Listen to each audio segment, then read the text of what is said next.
Bienvenue dans Lecture Expliquée. Lorsque j'étais en train de préparer ce message, le Saint-Esprit m'a montré un tireur d'élite. Et il me dit, est-ce que quelqu'un peut tirer avec précision et atteindre une cible s'il n'a pas bien vu la cible? Donc le secret n'est pas dans l'arme que tu possèdes. Le secret n'est pas seulement dans le type de munition qu'il y a dans l'arme que tu possèdes. Le secret n'est pas dans le positionnement de l'arme, mais tout part d'abord de qu'est-ce que tu as vu. Voilà pourquoi ceux qui tirent avec précision ne sont pas ceux qui crient dans la prière, mais c'est ceux qui ont vu quelque chose dans la parole de Dieu et sur la base de laquelle ils prient. Je t'ai montré un secret. Si tu peux appliquer ça pendant les 7 jours-ci, les témoignages qui vont pleuvoir dans le groupe-ci, du tic au tac. Lecture Expliquée, un moment pour mieux comprendre la parole de Dieu, afin de mieux prier, mieux marcher et mieux manifester la vie de Christ. Ici, nous parcourons les Écritures de la Genèse à l'Apocalypse, chapitre par chapitre, avec révélation, profondeur et puissance. Lecture Expliquée est une production de ma maison de prière et ces enseignements vous sont apportés par le pasteur Galvanim Vondo. Prépare ton cœur, ouvre ton esprit, que le Saint-Esprit t'éclaire pendant que nous entrons dans la parole vivante de Dieu. Shalom. Genèse, chapitre 8. Dieu se souvint de Noé, de tous les animaux et de tout le bétail qui était avec lui dans l'arche. Et Dieu fit passer un vent sur la terre, et les eaux s'apaisèrent. Les sources de l'abîme et les écluses des cieux furent fermées, et la pluie ne tomba plus du ciel. Les eaux se retirèrent de dessus la terre, s'en allant et s'éloignant, et les eaux diminuèrent au bout de 150 jours. Le 7e mois, le 17e jour du mois, l'arche s'arrêta sur les montagnes d'Arara. Les eaux allèrent en diminuant jusqu'au 10e mois. Le 10e mois, le 1er jour du mois, apparurent les sommets des montagnes. Au bout de 40 jours, Noé ouvrit la fenêtre qu'il avait faite à l'arche. Il lâcha le corbeau, qui sortit, partant et revenant jusqu'à ce que les eaux eussent séché sur la terre. Il lâcha aussi la colombe, pour voir si les eaux avaient diminué à la surface de la terre. Mais la colombe ne trouva aucun lieu pour poser la plante de son pied, et elle revint à lui dans l'arche, car il y avait des eaux à la surface de toute la terre. Il avança la main, la prit et la fit rentrer auprès de lui dans l'arche. Il attendit encore 7 autres jours, et il lâcha de nouveau la colombe hors de l'arche. La colombe revint à lui sur le soir, et voici une feuille d'olivier arrachée était dans son bec. Noé connut ainsi que les eaux avaient diminué sur la terre. Il attendit encore 7 autres jours, et il lâcha la colombe, mais elle ne revint plus à lui. L'an 601, le 1er mois, le 1er jour du mois, les eaux avaient séché sur la terre. Noé ôta la couverture de l'arche, il regarda, et voici la surface de la terre avait séché. Le 2e mois, le 27e jour du mois, la terre fut sèche. Alors Dieu parla à Noé en disant, « Sors de l'arche, toi et ta femme et tes fils et les femmes de tes fils avec toi. Fais sortir avec toi tous les animaux de toute chair qui sont avec toi, tant les oiseaux que le bétail et tous les reptiles qui rampent sur la terre, qu'ils se répandent sur la terre, qu'ils soient féconds et multiplient sur la terre. » Et Noé sortit avec ses fils, sa femme et les femmes de ses fils. Tous les animaux, tous les reptiles, tous les oiseaux, tout ce qui se meut sur la terre, selon leurs espèces, sortirent de l'arche. Noé bâtit un autel à l'Éternel, il prit de toutes les bêtes pures et de tous les oiseaux purs, et il offrit des holocaustes sur l'autel. L'Éternel sentit une odeur agréable, et l'Éternel dit en son cœur, « Je ne maudirai plus la terre à cause de l'homme, parce que les pensées du cœur de l'homme sont mauvaises dès sa jeunesse, et je ne frapperai plus tout ce qui est vivant comme je l'ai fait. Tant que la terre subsistera, les semailles et la moisson, le froid et la chaleur, l'été et l'hiver, le jour et la nuit ne cesseront point. » Donc dans Genèse chapitre 8, nous sommes toujours dans la phase du déluge, mais avec quelques caractéristiques au niveau du chapitre 8. On va voir comment les eaux vont descendre et puis Noé va sortir de l'arche et poser une certaine action qui va toucher le cœur de Dieu. Et c'est sur la base de cela que nous aurons cette brève exhortation, cette brève lecture expliquée, intitulée « Touche continuellement le cœur de Dieu et ta vie changera ». C'est une chose de toucher le cœur de Dieu une fois, c'en est une autre de le toucher continuellement. Continuellement, pourquoi? Parce que quand on regarde dans la vie de Noé, avant que Noé n'entre dans l'arche, dans Genèse chapitre 6, le verset 8, on a vu que l'Éternel Dieu avait, du moins Noé trouva grâce aux yeux de l'Éternel. Voilà ce que dit le verset. Devant toute la terre, il y a eu un homme qui a trouvé grâce aux yeux de l'Éternel. Mais l'erreur de certains d'entre nous chrétiens, c'est souvent que lorsqu'on a donc trouvé grâce aux yeux de l'Éternel et qui nous a distingués par rapport à notre génération, on prend souvent ça comme étant un acquis. Et en tant qu'un acquis, on ne se retrouve plus en train de valoriser cela ou bien de garder la même attitude qui nous a amenés jusqu'au sommet. Le plus important qu'on oublie souvent, c'est que ce n'est pas d'arriver au sommet du pavé qui est le plus important, mais de s'y maintenir. La grâce dont peut t'amener au sommet, la sélection naturelle peut t'amener au sommet, la relation peut t'amener au sommet, mais le tout n'est donc pas d'arriver à ce sommet, mais c'est de s'y maintenir. Et pour s'y maintenir, il te faut une certaine attitude. Et nous allons donc entrer dans cette lecture expliquée dans la vie de Noé, essayer de voir qu'est-ce qui a fait sa particularité, de sorte à ce que lui, continuellement, avant et après, il a toujours su toucher le cœur de Dieu. Il a touché le cœur de Dieu en Genèse chapitre 6, verset 8, où il trouva grâce aux yeux de l'Éternel sur toute la terre. Mais après cela, il va encore toucher d'une autre manière le cœur de Dieu. Et là, je vais sélectionner certains points. Vous voyez, le premier point dans Genèse chapitre 6, verset 8, c'était sa consécration à Dieu. Maintenant, quand il sort de l'âge, il y a certaines choses qu'il a posées comme action. Et là, je vais parler de 3 points. Je vais parler de l'action de grâce. Je vais parler de ton offrande. Et je vais parler de ton sacrifice. Bon, je peux même aussi ajouter ton adoration. Donc, je vais parler d'offrande et de sacrifice pratiquement en un point, ou bien offrande, sacrifice et puis l'adoration. Donc, le premier des points étant l'action de grâce. L'action de grâce n'est pas d'abord une action avant d'avoir été une intention ou avant d'avoir été quelque chose de résolu à l'intérieur du cœur de la personne. Donc, les intentions de ton cœur doivent être pures. Tu dois avoir un cœur disposé à dire merci. C'est bien, Noé a été sauvé, mais il pouvait se faire la grosse tête en disant, bon, moi j'ai été le plus juste sur la face de la terre, je suis le chouchou de Dieu, il n'y a que moi, j'ai été juste, et il se frappe la poitrine. C'est là où les yeux de l'Éternel qui parcourent toute la terre te regardent et ils disent, regarde, il manque d'humilité, c'est un orgueilleux. Il fait exactement comme Adonijah, qui se vante que David, son père, ne lui a jamais fait de reproches, il est beau de figure, il est né après Absalom. Et comme ça, il se met à se vanter en disant que c'est lui qui est le nouveau roi. Pourtant, ce n'est pas lui que Dieu a choisi. Et plus tard, c'est Salomon le rejeté que Dieu va prendre. C'est des attitudes qui nous tuent souvent. Même quand Dieu t'élève, dans l'élévation, comprends que tu dois demeurer davantage humble. La vie est comme un ascenseur. Au fur et à mesure que vous êtes en train de monter en hauteur, attrapez bien les barreaux de protection qui sont à l'intérieur de l'ascenseur. Pour qui sont déjà entrés dans un ascenseur, vous comprenez ce que je dis.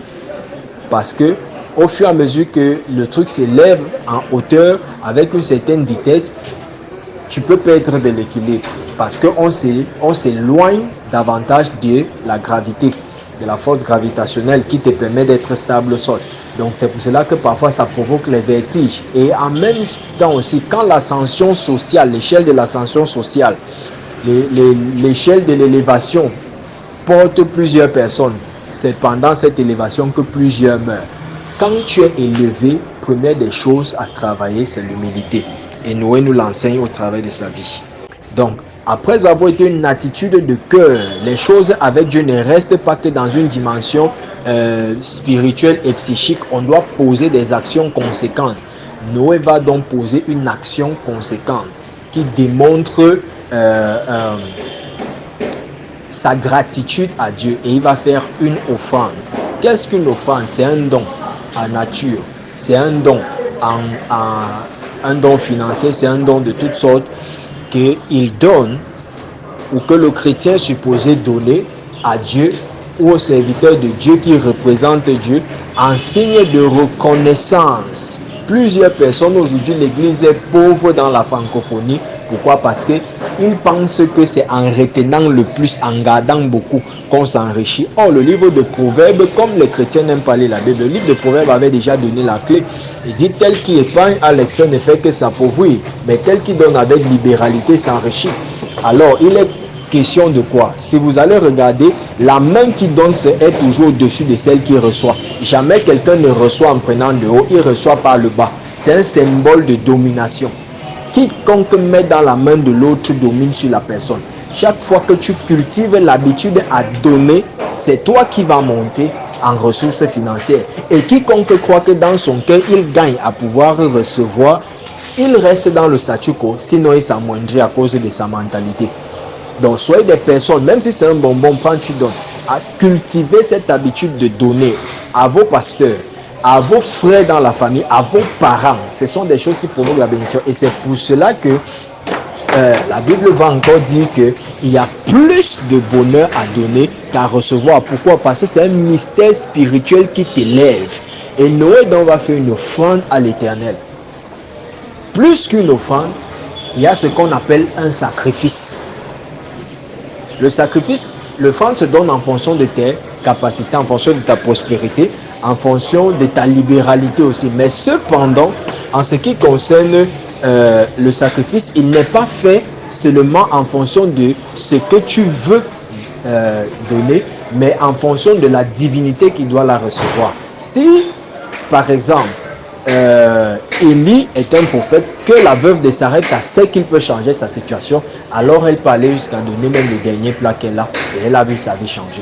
Là, c'est une dimension qui n'est plus uniquement l'offrande, mais c'est un sacrifice, parce que c'est quelque chose qui te coûte extrêmement. Mais sache aussi une chose, c'est que si tu penses que c'est dur pour toi de donner ce qui te coûte, aussi à Dieu c'est coûteux, c'est difficile de te donner ce qui lui coûte.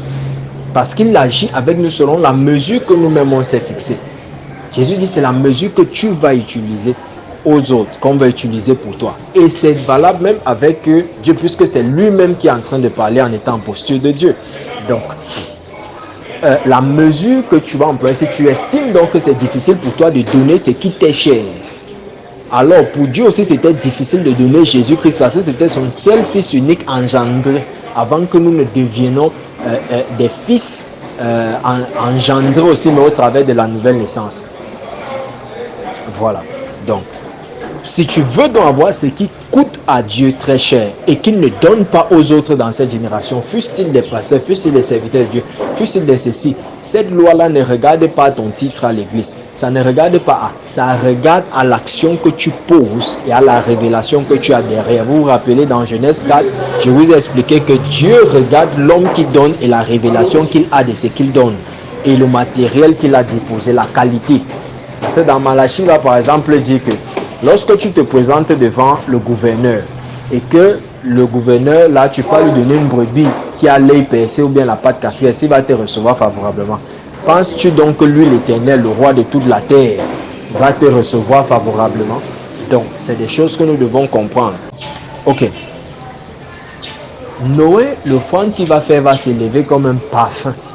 Et le parfum, là, peut être pour certains chrétiens comme une fumée qui pique les yeux et les narines de Dieu.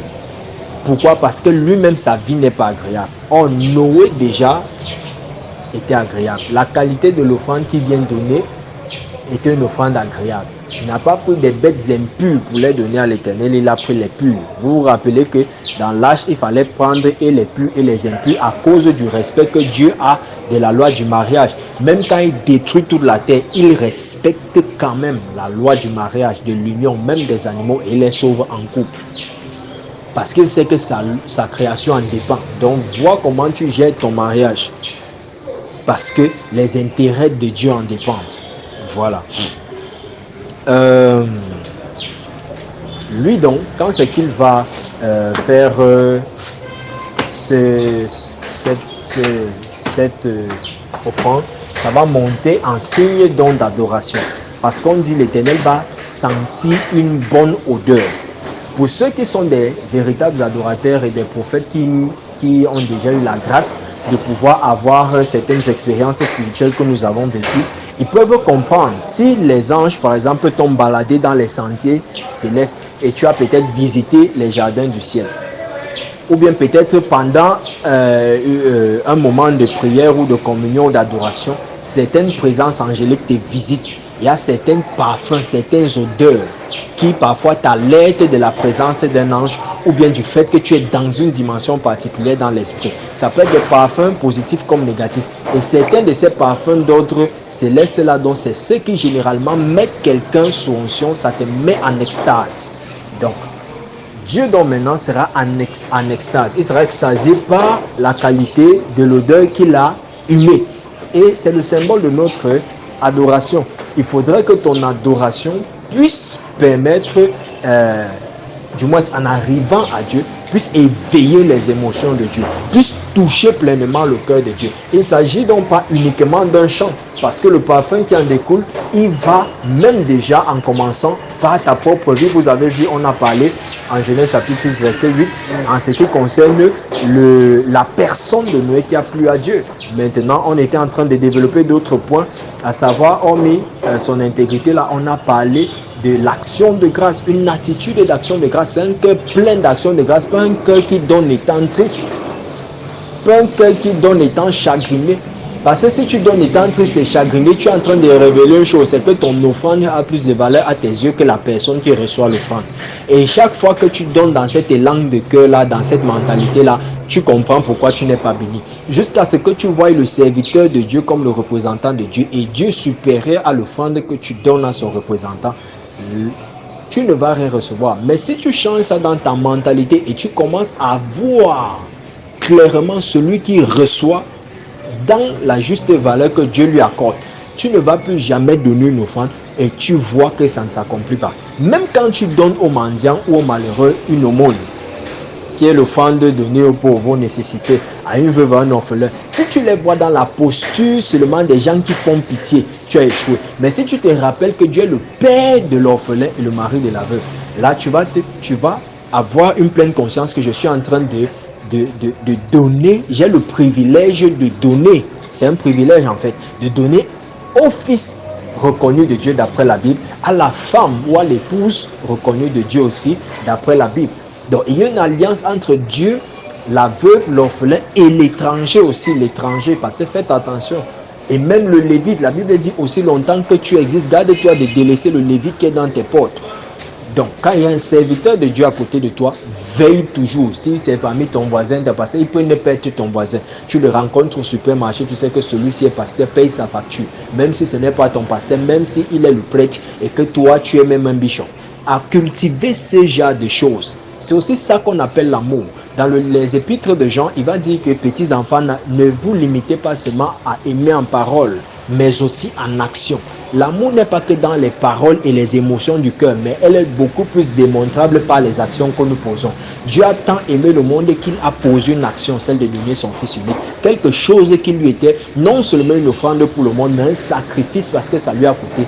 Parce qu'il reconnaissait que le monde est important à ses yeux. Ce que tu donnes et la valeur de ce que tu donnes permet de voir si la personne est importante. Et jusqu'à ce que tu commences à donner de cette sorte, la grâce qui est sur certaines personnes ne va pas te suivre. L'onction qu'il y a sur eux ne va pas te bénir. Et tu resteras toujours dans une vie de difficulté. Pourtant, c'est une porte ouverte pour l'élévation. Donc, que ta vie soit une adoration. En plus de ça, sois quelqu'un qui vit dans une atmosphère de louange et d'adoration. L'adoration, Jésus dit dans le livre de Jean chapitre 4 verset 23, l'heure vient, et elle est même déjà venue, à l'époque de Jésus, il disait qu'elle est même déjà venue, où les véritables adorateurs adoreront le Père en esprit et en vérité. Il n'a pas dit par des chansons et des danses. C'est important par des chansons et des danses. C'est important par des poésies. C'est important par des slams et par toutes ces autres formes. Mais au-delà de la forme, Jésus va regarder le fond de ce qui est l'adoration. Il ne va pas dire d'abord avec les instruments, parce qu'il sait que les instruments, c'est la forme. Il ne va pas d'abord dire avec les micros ou les voix, parce qu'il sait que ça, c'est la forme extérieure.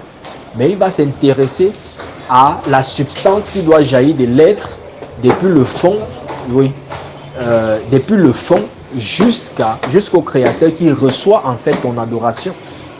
Donc, il va dire, ils adoreront le Père avec deux caractéristiques. en esprit, donc ça doit être spirituel et ça doit être en vérité. En esprit, qu'est-ce que tu vois dans ton esprit?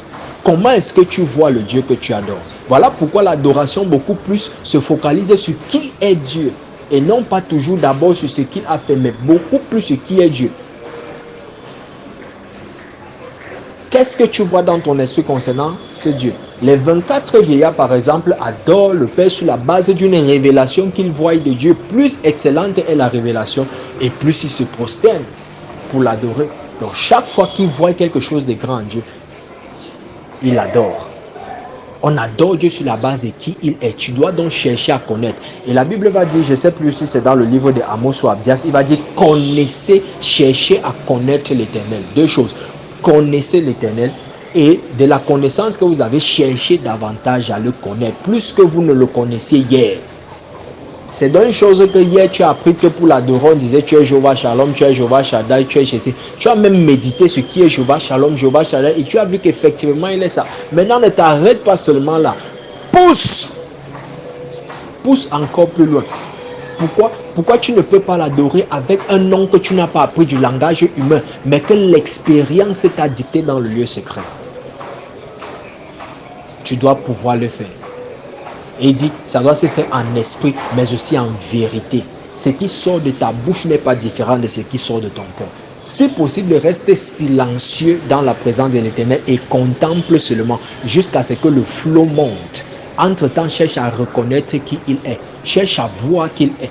Et lorsque tu vas sentir ça pousser par l'esprit, un cœur plein de reconnaissance et d'action de grâce, ce qui va sortir là, la terre et les cieux vont reconnaître qu'un enfant a adoré son Père. Plusieurs dont dans les églises, on est devenus des gens qui adorent sur un plan superficiel. Mais Dieu attend des adorations qui les saisissent et les transportent dans les adresses au ciel. Arrêtons, sortons des sentiers battus et marchons dans une adoration en esprit et en vérité. Que Dieu te bénisse. Shalom à toi. Amen, amen, amen.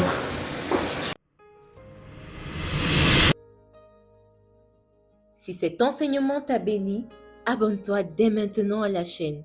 Active la cloche de notification, like, commente et partage afin que d'autres personnes soient touchées par la parole. Rejoins le réseau chrétien car pour manifester la domination de Christ, nous devons être un. Le lien est dans la description. Rejoins également la plateforme Ma Maison de Prière sur Telegram et sur WhatsApp. Tu y trouveras plusieurs programmes, des enseignements puissants et des sessions de prière en direct. Retrouve-nous chaque jour à 12h sur Telegram pour nos moments de lecture expliqués et de prière en live. Pour tout besoin, toute préoccupation ou pour soutenir l'œuvre par une offrande, contacte l'administration de Ma Maison de Prière. Les informations sont en description. Si tu n'as pas encore donné ta vie à Jésus-Christ ou si tu désires recommencer avec lui, écris-nous, nous prierons avec toi. Un nouveau départ est possible aujourd'hui. Que Dieu te bénisse abondamment. Shalom.